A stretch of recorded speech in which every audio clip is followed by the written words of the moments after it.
holds a press conference or makes an announcement. Because what they announce never really feels like an authentic discovery. It feels more like a disclosure of something they already knew. Does that make sense?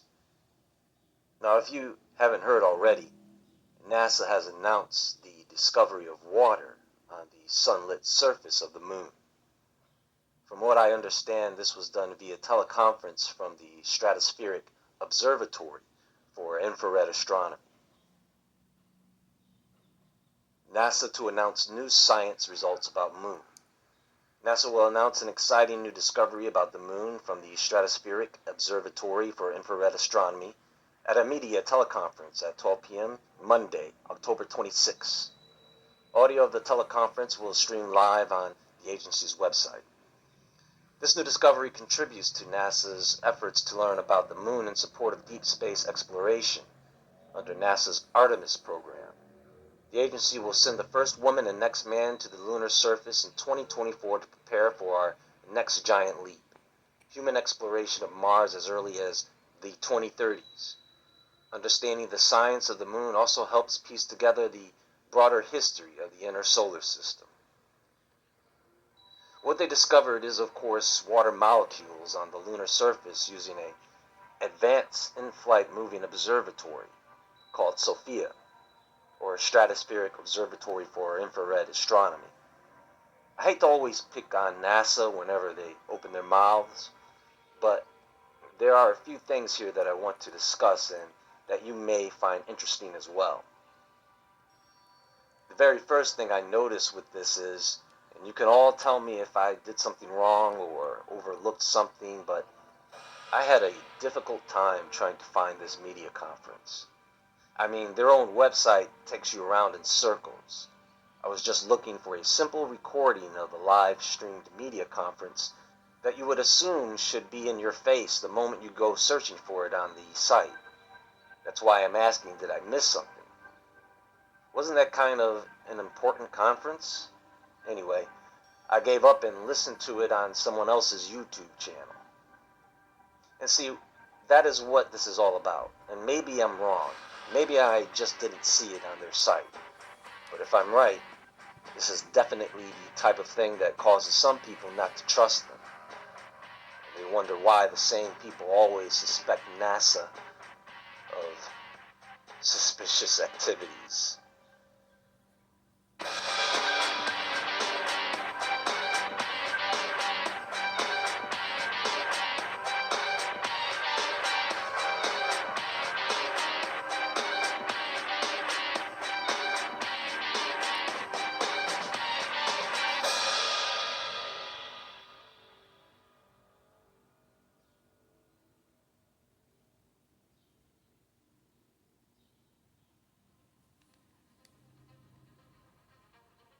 So first, let me read something to you guys. Eureka! Water on the Moon and Other Discoveries highlight stellar year for NASA as distinguished astronaut takes the agency's helm. 2009 was another trailblazing year for NASA as America's space agency reached a number of important milestones on Earth and in space. During the year, NASA upgraded the Hubble Space Telescope, discovered water on the Moon, increased the number of people living on the International Space Station, and mapped our planet's location in the Milky Way galaxy with new precision. Here on Earth, NASA welcomed a new leadership team, made crucial findings about greenhouse gases, conducted an unprecedented survey of polar ice, and launched a test rocket that will help with the design of future space vehicles. So, how does this past discovery differ from this current discovery? It is the location of the water they have discovered. Before they found water in the darkest craters devoid of sunlight. Now they have found water in the sunlit area of the Clavis crater, within just a few degrees of the scanned area. Now I did listen through the media conference, and the information they had available was minimum at best. It was broadcasted from the SOFIA Observatory. The telescope on the observatory exists to collect data on the far infrared spectrum, something that cannot be seen from the surface because the water vapor in the air blocks it, and it can only be seen from a high altitude above the Earth. When they scanned the moon's surface, they found these glass beads that were created from meteorite impacts. Inside the glass beads, they found trapped molecules of water. However, the molecules were so spread out that they could not freeze. So, they estimated that there is about 12 ounces of water per cubic meter of surface soil, which is very little. With this discovery, they plan to somehow use the water as a resource, because as of right now, astronauts have to take water with them. And that much water is heavy and expensive to launch. And that's it. That is really all the information they had on this or presented, even with half of the conference devoted to a Q&A. After learning more about this and after hearing the conference, I somehow do not believe that the discovery of water on the sunlit surface of the moon was the purpose of this news. I think this was all about the elephant in the room, which is this new observatory called SOFIA. I mean, how many of you knew this thing even existed before now? So let me just show you what they say this thing is. SOFIA, the Stratospheric Observatory for Infrared Astronomy, is a Boeing 747 SP aircraft modified to carry a 2.7 meter reflecting telescope. Flying into the stratosphere at 38,000 to 45,000 feet puts SOFIA above 99% of the Earth's infrared blocking atmosphere, allowing astronomers to study the solar system and beyond in ways that are not possible with ground-based telescopes, in spite of all the satellite telescopes and telescopes in space, right? SOFIA is made possible through a partnership between NASA and the German Aerospace Center, DLR. The observatory's mobility allows researchers to observe from almost anywhere in the world and enables studies of transient events that often take place over oceans where there are no telescopes, except for the ones that are in orbit or in space, right? For example, astronomers on SOFIA studied eclipse-like events of Pluto, Saturn's moon Titan, and Kuiper Belt object MU-69, the next flyby target for NASA's New Horizons spacecraft, to study the object's atmospheres and surroundings. So, they even tell you right here in the same paragraph that they already have technology that can see evidence of organic molecules on an object out in the Kuiper Belt. The object MU-69, this is a minor planet they call Arrokoth, a snowman-shaped object they are calling a planetary body right now, until they, of course, get more data. All these capabilities they are supposed to have, and we are supposed to be impressed by an airplane with a telescope on it that can see water on the moon. New Horizons scientists have also seen evidence for methanol, water ice, and organic molecules on the surface, a spectrum similar to some of the most extreme objects we've seen in the outer solar system. Now you're probably wondering, is the name SOFIA just an acronym, or does the name have any historical significance? Of course it does. This is NASA we're talking about here. Of course they are going to pay homage to some Greek Egyptian deity. They always do. SOFIA is the goddess of wisdom, fate, divinity, the mother of creation. Pronounced Sophia in Greek, and there are different pronunciations in other languages for the same goddess. She is even often associated with King Solomon. You guys really should look into Sophia and her role in biblical theology.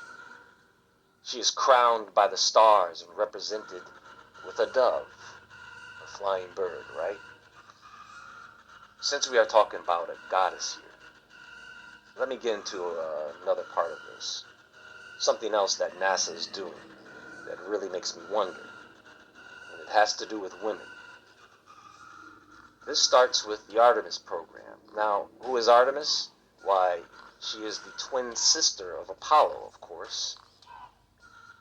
With the Artemis program, NASA will land the first woman and next man on the moon by 2024, using innovative technologies to explore more of the lunar surface than ever before. We will collaborate with our commercial and international partners and establish sustainable exploration by the end of the decade. Then, we will use what we learn on and around the moon to take the next giant leap, sending astronauts to Mars. This is the Artemis program patch. The overall shape is symbolic of an arrowhead. The silver background is drawn from Greek mythology, where Artemis's bow and arrows are silver. The woman on the moon, a portrait of the Greek goddess Artemis, is illustrated in the highlights and shadows of the crescent moon topography. Her features are abstract enough that all women can see themselves in her. See, I don't know what it is with NASA and ancient Greece. Well, I do know what it is, but it's either them or ancient Egypt. They also like to use the name Osiris too, right? So, what is this all about? What are they doing? Let me put this into perspective for you. They have 566 people who have flown into space. Of those 566, 64 of them have been women. In order to walk on the moon, you already have to be in the astronaut corps and have to have worked on the International Space Station. Right now, there are only 38 active astronauts. Of those 38, 12 are women. Only 17 of those astronauts, both men and women, qualified to walk on the moon. And of the 12 women, not all of them have been to the space station yet. So, there is only a handful of candidates for this. Now, of course, this is a milestone for women, and it will inspire young women. But with everything that is NASA, this it kind of feels like an offering. You know, they all get to the moon and they go to this ancient altar on the moon. Oh, great God Apollo, look, we've brought you a woman. And she's just like, huh? I'm telling you folks, if you follow this, you will probably discover some very interesting things about this whole program, Artemis. Going to the moon, it's a springboard to get them to Mars. A training ground, really. NASA is funny. Hellenistic, I would say, in some ways. Artemis is the goddess of the moon and protector of young girls until they become married. Keep that in mind. There is much more to come, folks. Stay tuned. I could go on and on about this organization, but I think you have enough to go on for the moment. Look into it. Share what you find. Until next time, folks, we are in the quiet of the storm.